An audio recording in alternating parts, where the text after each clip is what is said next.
خوش ندی بهتره چون میخوایم بزنیم تو یوتیوب. چه خبر؟ قربونت برم. ویدیو چیه؟ چیکار کرد؟ اگه خوب نشد چی؟ مهمه مگه؟ نه بابا. فصلتون اگه من کشششو نداشتم چی؟ یا اگه من موضوع برام جالب نبود نتونستم چیرجه بزنم تو موضوع بده. نمیتونم. اگه الان من ذهنم فعال نیست چی؟ تو نه یه چی بخوری درست میشی. کشتت شاید. ولی ناموسن گرمه. خیلی گرمه. این غذا کجا بریم غذا بخوریم؟ نمیدونم پیشنهاد چیه. تو برنامه نیم شاته. خب حالا قرار بود توی دکوپاژ کافه باشه، خیلی یه نیم شات جلوتون نوشیدنی باشه. اوه نیم شات اوکی. بعد یه نور پردازی جذابی قرار بود شکلی بریم جلو. ولی بحث عملگرایی الان. آره کشتن کماله. دقیقاً. چرا؟ چون این اتفاقی که دارم بهت میگم تقریبا از عید ما ضبط صفرشو رفتیم. خب دیگه تو الان میخوای منو بندازی تو دامی که در مورد همین بازی صحبت نه خب ما میخوایم فقط قسمت اولش رو صحبت کنیم. حداقل این حرفا الان از اعماق وجودم نمیتونه بیاد بیرون. ولی خداییش میترسم. شایدم میترسم دیگه. از این که بگم میترسم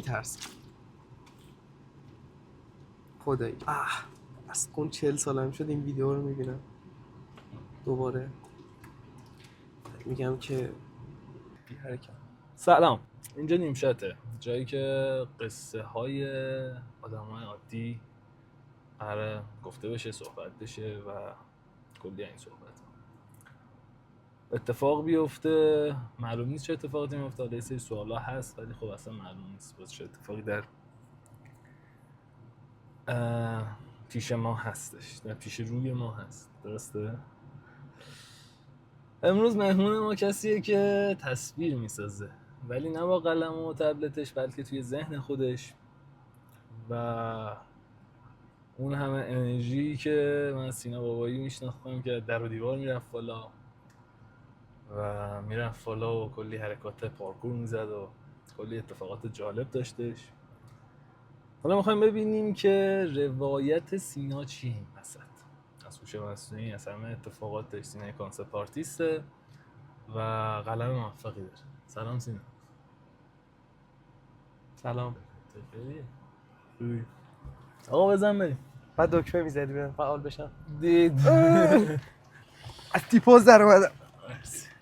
چه خبر سینا؟ سلامتی قربون. چیکارا میکنی این روزا؟ این روزا اکثر ساعت هم شده کار.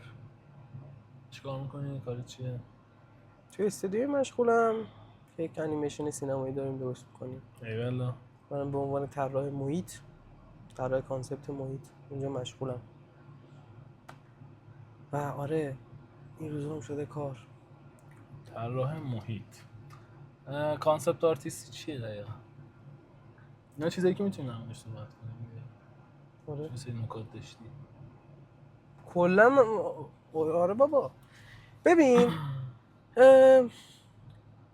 فیلمنامه میاد وسط یه داستانی داره، از اون داستان هر ایده تصویری که بخواد شکل بگیره به وجود آوردنش کار کانسپت آرتیست. یعنی چه میتونه اون شخصیت باشه، مثلا ما یه شخصیتی داریم توی داستان، توی فیلمنامه، حالا اون چه لباسی میپوشه، چه کلاهی سرش میکنه، چه ویژگی ظاهری داره، اما ایده های بصری به شخصیت محدود نیست. محیط‌ها همینن، اشیایی که استفاده میشن همینن، همشون چیزایی هستن که طراحی میشن نسبت به استوری، که نسبت به داستان، که کار کانسپت آرتیست این کار که بیاد ایده های بصری رو به تصویر بکشه نسبت به داستان. چند تا سوال دارم بعد دوباره برمیگردیم سر کانسپت آرتیست و چی؟ هر جا دوست داری برگردیم. برمیگردیم چون خیلی میخوام در مورد این صحبت کنم. چرا؟ خب ببین دنیای ما بذار برسیم بهش. آقا یعنی چی؟ یعنی شما الان تصویر سازی میکنی، یعنی یه جورایی تکست تو ایمیج. دقیقاً. این کلید واژه رو داشته آره باش. یه تیکه بود بیشتر. آره. ولی اولین تصویری که تو بچگیت ساختی یادت میاد؟ سوال جالبیه. اوه خب من آخه بچگیمون درست یادم نمیاد اصلا. یعنی حتی اولین تصاویری که وجود یادته؟ داشته برامم، اولین تصویری که یادمه که ساختی واقعی نبوده، تکست ایمیج شده. خیلی سوال سختیه واقعا. آخه میگم چون بچگیم هم درست یادم نمیاد و نمیدونم،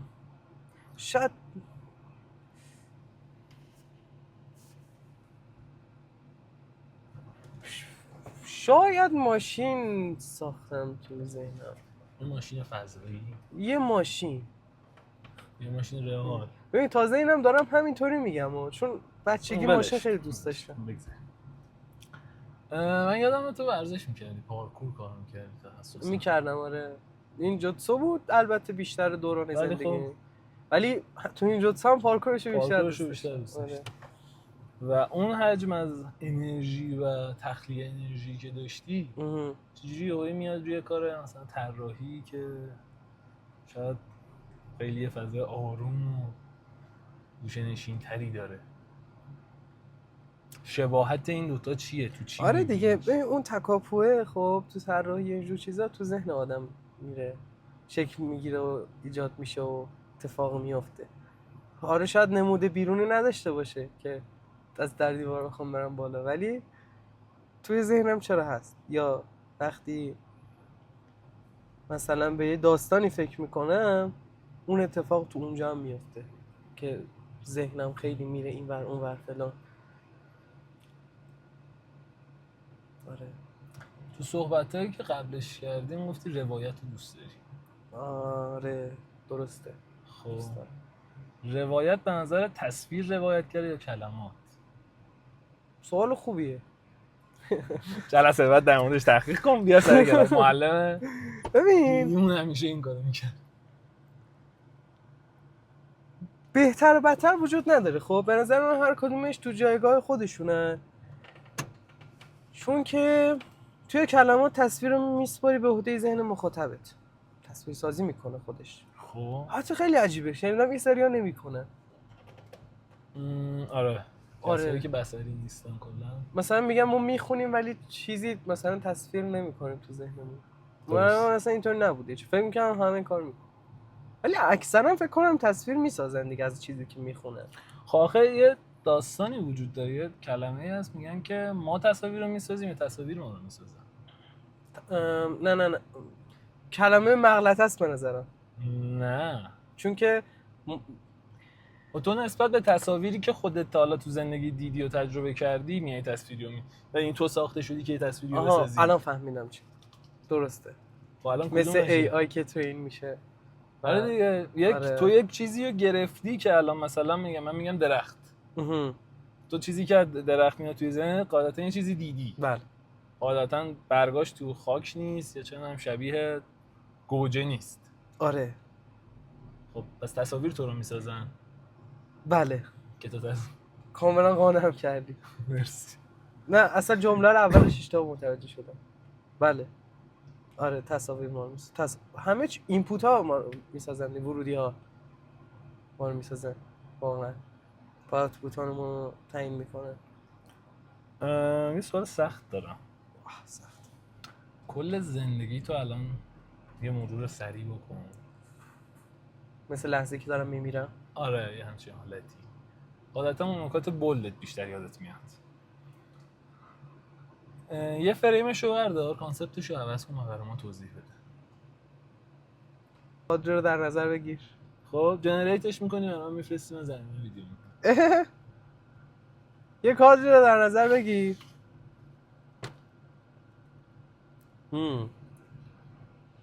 یه کادر رو چند بار گفتم. یه کادر رو در نظر بگیر، مربعی باشه، مربعی نه مستطیلی باشه، تو چیز سینمایی در نظرش میگیری. خب پس 16:9 باشه. بعد خونه ما بک‌گراونده، شات هم یه شات آی لولیه. بعد یه مثلث بین من و دوستم و اون دختره. در خونه ما بازه، شبه، یه نور از این چیزا اینطوری داره میزنه اینطوری پایین. بعد الان کانسپتش تغییر کرده دیگه، اون چیز روال قبلیش نیست. یه کوچولو خب چرا دیگه، نه دیگه قراره یه عوض شه کوچولو دیگه. ولی هست دم خونه‌مونه دارم به خب تصویر باشه می‌کشم. ولی خب اون ولی داستان یه کوچولو عوض بار نشه. چیز داره دیگه، اغراق داره. خب و اینطوری دختر زانو زده زن ستیزی، دختر زانو زده اینطوری رو دو زانو وسط کوچه نشسته، من چوبم بالاست و چوبه کروی داره مثل شلاق اینطوری کرو میشه میره کروش مثلا اون. بعد اون یکی دوستم هم اینجا وایساده اینطوری گمه که تو این مثلث اینطوری وایساده اینطوری گمه که چیکار باید بکنم اینو کی میفرسته؟ نمیدونم بابا کارت امروز بفرست. تلاشم زمینه کنم میکنم. این بخش نشون بدم قسمتی داری توضیح. تا حالا شده پروژه‌ای انجام بدی که نخواهی ازش فرار کنی؟ آره بابا پروژه هندی هندی یعنی چی؟ پروژه هند اینجا که هستیم یه سری پروژه های جلوه ویژه میاد که از هند میاد. بعد هند دیگه میدونی خوبه ها، از یه ور باحاله چون اکشن نداریم ما تو ایران، ولی خب. از یه ورم هنده بالاخره. خب اکشن دارم ولی خب یه اکشن، بعد یه جدا از همه اینا کاری ندارم، موضوعش اوکی، معلوم از هند داره میاد، یعنی شاتا مثلا اینطوریه که یا پروژه با اونو ولش کن، هندو اصلا پروژه چیز اصلا دوست ندارم. چی؟ مثلا طراحی هویت بصری، کار گرافیکی کنم. گرافیکی به اون صورت. اوکی. یه سوال دیگه میپرسم بعد جامپمون رو میزنیم. دو تا سواله بالواقع. خفن ترین کاری که انجام دادی و هنوز برات معنا بخش و الهام بخش چیه؟ تو کل زندگیم؟ کار حرفه‌ای یا کاری تو زندگی؟ کار یعنی تخصصت دیگه. تخصص. بگی آقا من هنوز این ویدیو رو دوست دارم، هنوز این فریمه رو دوست دارم، هنوز این چنان فوتو مونتاژ یادم میکرد، هنوز این فوتو مونتاژ رو دوست دارم و هنوز برام الهام بخشه.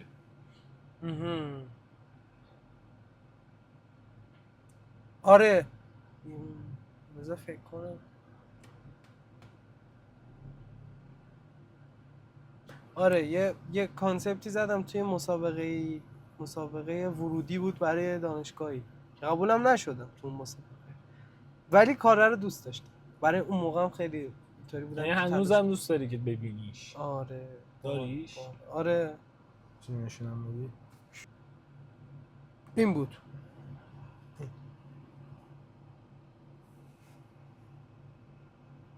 این چیه؟ این یه چیزه، اونو بعدا ضمیمه میکنی. بعد بفرستم خودم. داستانش اینطوری بود که یه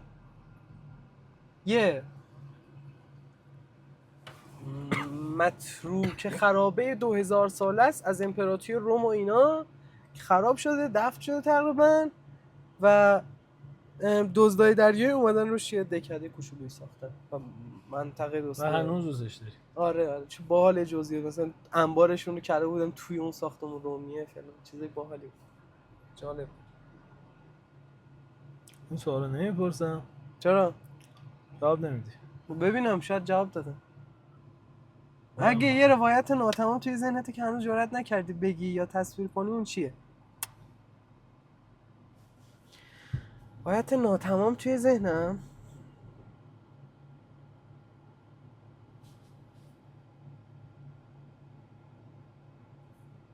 درست برام چیز ناتمامیه. جالب شد. یعنی چی؟ یعنی تعریف از درست خوب. همون جمله معروف که کی درست و غلط رو تعیین میکنه. آره چیز ناتمام، روایت ناتمام. درست واسه ناتمامه یا غلط؟ نه غلط برام یه چیز تموم شده است. یعنی میدونی چی غلطه؟ بله. و نمیتونی متمایز شی که اون چیزی که غلط نیست درسته. خیر، چون همه چیز هم ببین دوتا نیست. قاعده نه دوتا نیست. یه قاعده ای هست مثلا گرما و سرما رابطه‌شون چجوریه؟ به نبود گرما میگویم سرما. هر چقدر که یه چیزی مثلا گرما نداشته باشد اون سرد است. درست و غلط به نظرت اینطور نیست؟ نه، چون خیلی موقع یک بازه است. خب غلط چیه؟ مثلا گرما هم خودش یک بازه است دیگه مثلا. آره غلط چیه خب الان؟ غلط هم یه چیز شخصی. چه متری رو میذاری میگی آقا این غلطه؟ متر شخصی. یعنی امکان داره تو یک چیزی واسه غلط باشه برای من نباشه. یه سری قیدهای چیز وجود داره ها برای من، مثلا مثل قید آسیب به هم نوع و کل جایی که آسیب به طور کلی دیگه، صدمه زدن به خودت، زندگیت، یا خب در مقابل صدمه به هم نوع اگه کمک به هم نوع باشه اون درست نیست.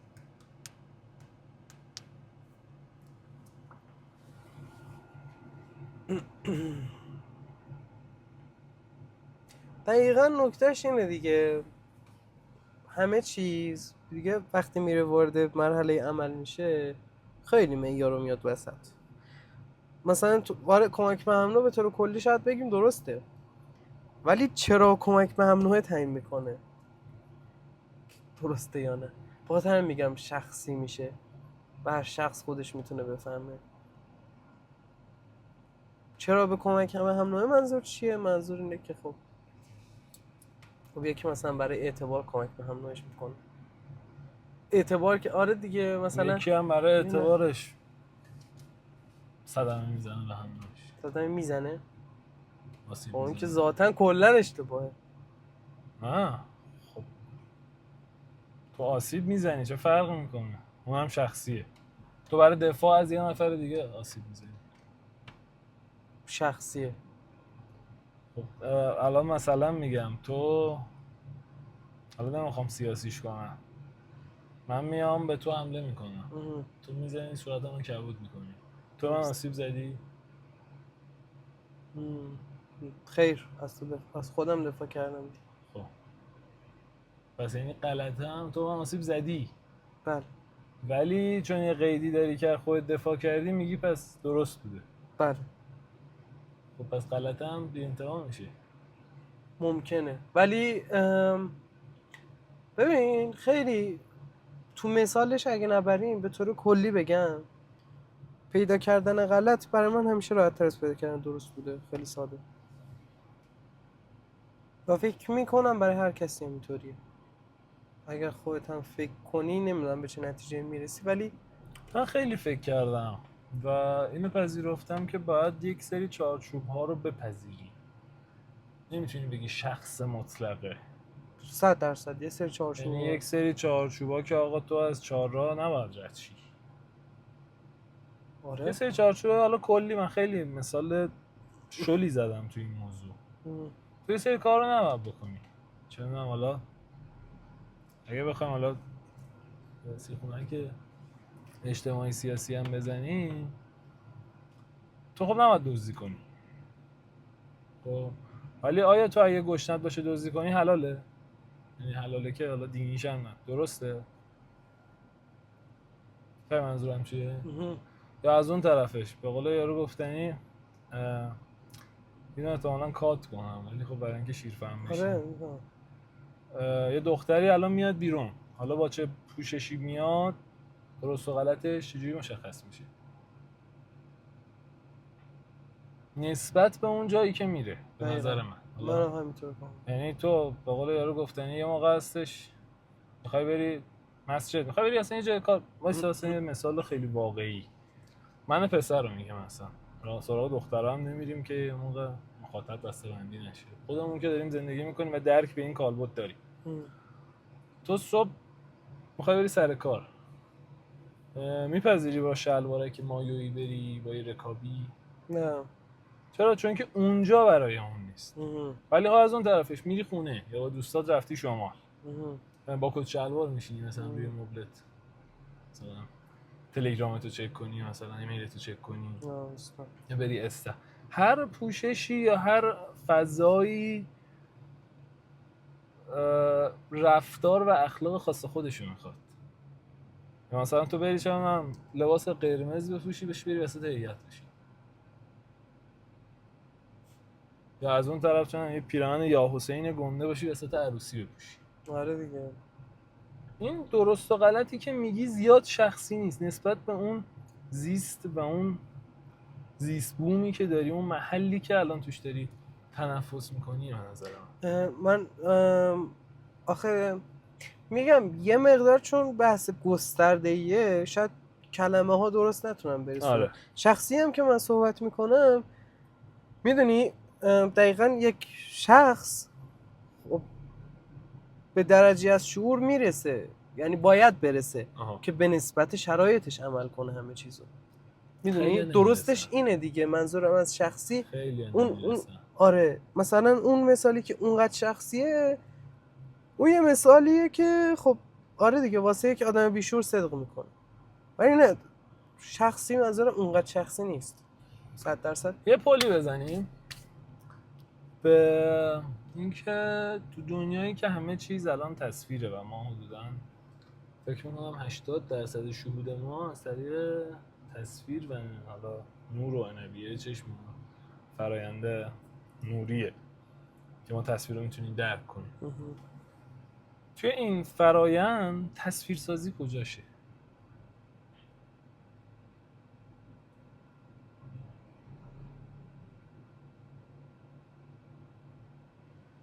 توی دنیایی که همش تصویره تو چه تصویری میتونی اضافه کنی؟ داره اضافه میشه دیگه. کجا؟ چند وقت ما تصویر جدید ندیدیم؟ دیدیم؟ من دیدم. بگو تعریف کن. چی تعریف کنم؟ تصویر جدید کجا دیدی؟ منظور از تصویر جدید چیه؟ اینکه هر لحظه یه درک جدیدی از همون ثانیه داری. نه اینکه تو تصویر سازی میکنی. من خودم در قالب یه عکاس میبینم، من تصویر سازی نمیکنم، من ثبت تصویر میکنم یا به قول یه استادی کشف تصویر میکنم. تو ولی ادعا میکنی که ثبت هم نمیکنی، ادعا میکنی که تصویر میسازی، کانسپت میسازی، کانسپت آرتیستی. حالا اینکه آرت خودش چیه، هنر چیه، اینا رو فعلا بازش نمیکنیم، اون خودش 6-7 اپیزود کاره. خب تصویر جدید برای من معماری خودش مثلا تو مثال عینی یه تصویر جدیده دیگه، غیر از اینه ساخته فضای جدیده و تصویر عینی جدیده قابل لمس. خب این یه تصویر جدیده که هر روز داره اتفاق میفته برام. حالا تصویر سازی میدونی تصویر سازی که مثلا در موردش صحبت میکنیم به اون صورت، اون به نظرم یه تصویر جدید نیست، اون بلکه بیشتر یه دنیای جدید من اسمشو میذارم. چون یه سری تصاویر میبینی مثلا از یک اثری که داره دنیای خودشو معرفی میکنه، ولی باز هم آدما میرن میسازن جزئیات دیگرش هم توی ذهن خودشون. خب اصلا اون یه جور دروازه است برای ورود به دنیای جدید، نه لزوما فقط تصویر جدید. همین برام خیلی جذابه، به شخص خیلی که فراتر از این تصویره. میدونی تو روایت دوست داری. آره. و اخیراً هم داری با ای آی خیلی دست و پنجه گرم میکنی. به نظرت ای آی همون هوش مصنوعی اگه یه روزی بتونه بهتر از تو کار کنه تو چی میشی؟ ببین بهتر از من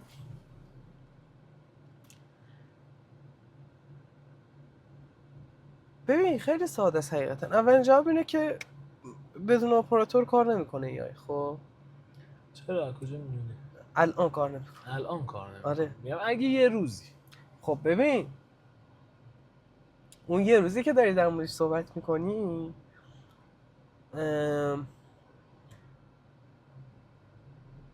ممکنه جهان بدون کار شکل گرفته باشه.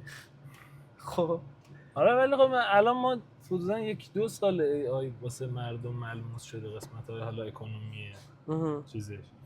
الان یادی سرعتش رفت بالا، تا 2 سال آینده کلا هممون هم میشیم اونطوری آخه، میدونی؟ یعنی اگه به نقطه‌ای برسه که انقدر خود آگاهی و اینجور چیزا داشته باشه، خودآگاهی شاید کلمه درستی نباشه ولی خب منظور دیگه. یعنی تو میگی یه AI نمیتونه یک روایت جدید بسازه؟ نمیدونم، ممکنه بتونه.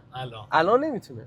الان نمیتونه یه روایت جدید نه بسازه. الان چرت و پرت میگه فقط تکرار قصه های قبلی و اون آره دیتابیس دیگه، هایی تو همون که فرم. ترین شده تو ذهنش. به نظر من آره. تو ذهنش من چقدر آدم حسابش ذهنه کردم دیگه واقعا حقیقتا. آخه ببین تو اون آدم حساب نکردی، ببخشید تو نوع خودمون رو خیلی آدم حساب کردی.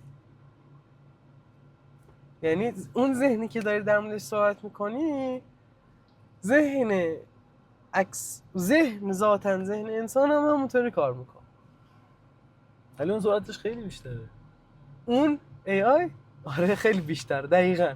خب پس ذهن اونم دقیقاً، چون دقیقاً اولش در مورد ورودی ها و خروجی ها صحبت کردیم که چی ما رو میسازه. خب دیگه کار کرده همونه، میدونی؟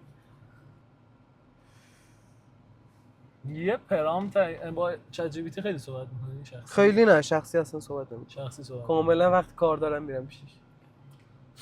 خیلی آدم منفعت طلبی است. اگه قرار باشه یه هوش مصنوعی توی نه کاش صحبت میکردی با هیچ AI؟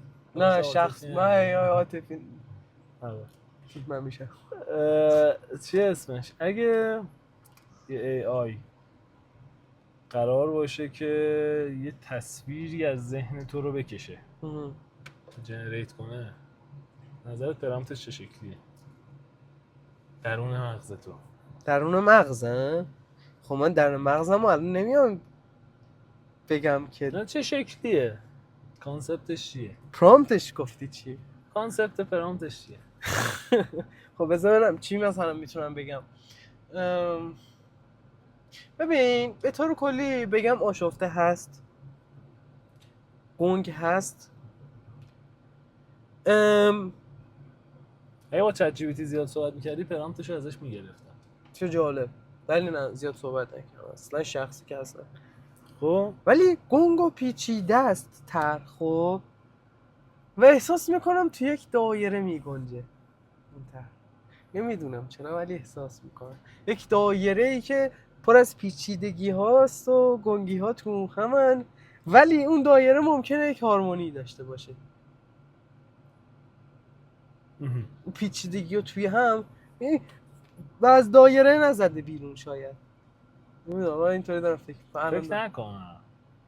من به عنوان یه جاهای شاید رفیق تو رو زده. اتفاقا یه سری جاهات دیدید با مداد می‌خواستیم این شکلی رو پر کنیم میزد بیرون. آره بابا من که میزنم بیرون. خب دیگه ولی نه زدم بیرون منظور ساختار شکنی نیست. نه در مورد ساختار شکنی تصویر دایره‌ایه باشه. خیلی هم اتفاقا اینجوری زده بیرون. اینجوریه. شاید.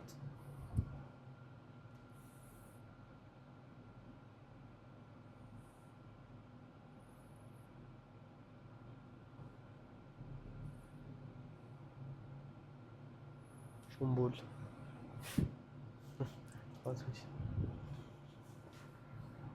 شنبول خواهی فکر کنی؟ نه خب اینا رو بذارم کنار. تو بپرس. من بپرسم. خب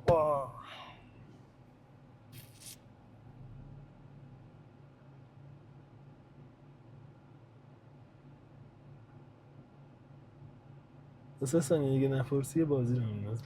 بهترین روز زندگی تو یادش میاد؟ آره. ولی آیا قبول داری خاطرش از خود روز احتمالاً جذاب تره؟ نه؟ برای من اینطوریه. فکر میکنم اینطوری. کنم اینقدری که خاطرش برام چیز داره، خود روز یعنی خود اون روز نمیفهمیدم بهترین روز زندگیم، اینطوری بهت بگم. بعدن شد بهترین روز. آخه ببینی همین الانش بین این که انتخاب کنی کدوم بهترین بوده آره بابا اونم هست. درگیری. ولی بدترینه چی؟ بدترین هم یادم میاد. من بدترین روزها رو میتونم بگم، نه بدترین. ببین من از یه جایی بعد لمس شدم آخه. لمس شدی؟ آره چطوری؟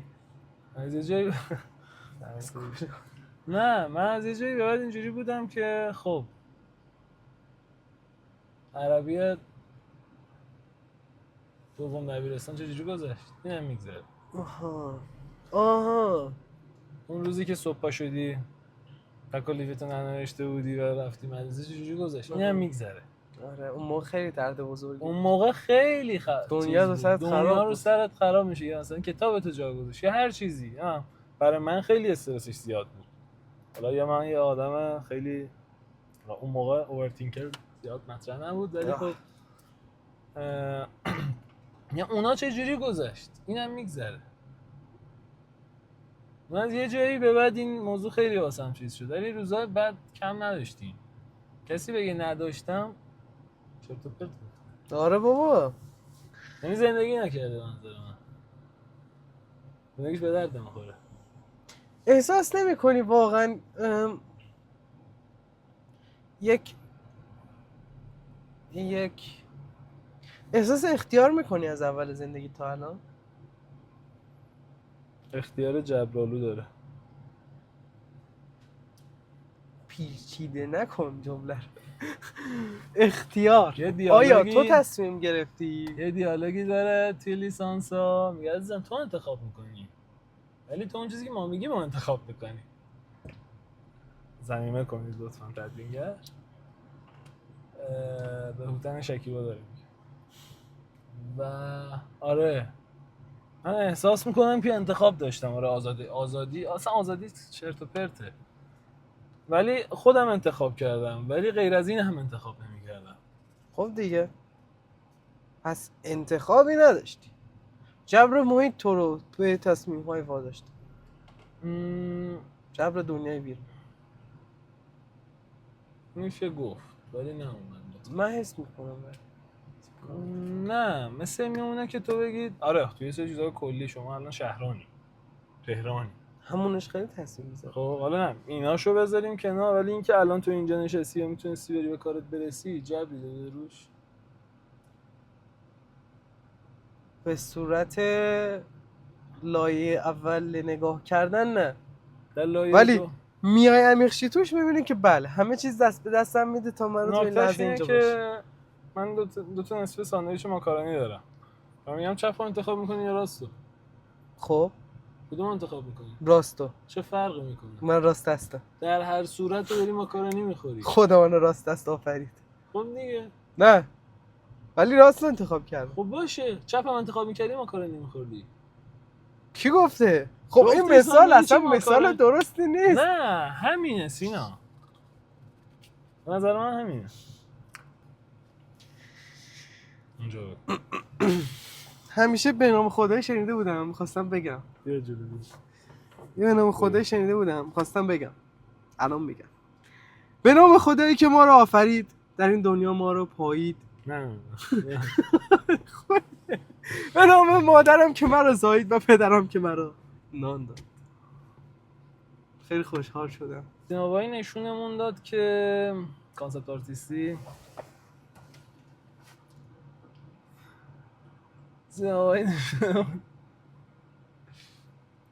سینمایی نشونمون داد که تصویر فقط چیزی نیستش که میسازیم، یه جور انعکاس از ورودی ها و خروجی ها و زیستی که ما با محیطمون داریم. و به نظر منم حرفمو تایید کنید لطفاً تایید. مثل اسم این برنامه اون چیزی که میسازی همیشه نصف است. درست. همشو نمیگی. درست. مثل همین الان. کاملا درست. این هم از یه نیم شات دیگه، نه کامل نه نصف، درست به اندازه فکر کردن سینا و همین برنامه. مرسی از همگی. امیدوارم که خوب باشه. بعد این زنگوله سابسکرایب هم بگیم. زنگوله کنید، سابسکرایب بزنید. لایک، شیر، کامنت. عکس گفتم. مرسی. لذت داریم ویدیو پخش بشه. لایک باید نه نشون بدم. دیوونه هم اومدن 2 ساعت و نیم جلو دوربین صحبت کردن. مرسی. خدافظ.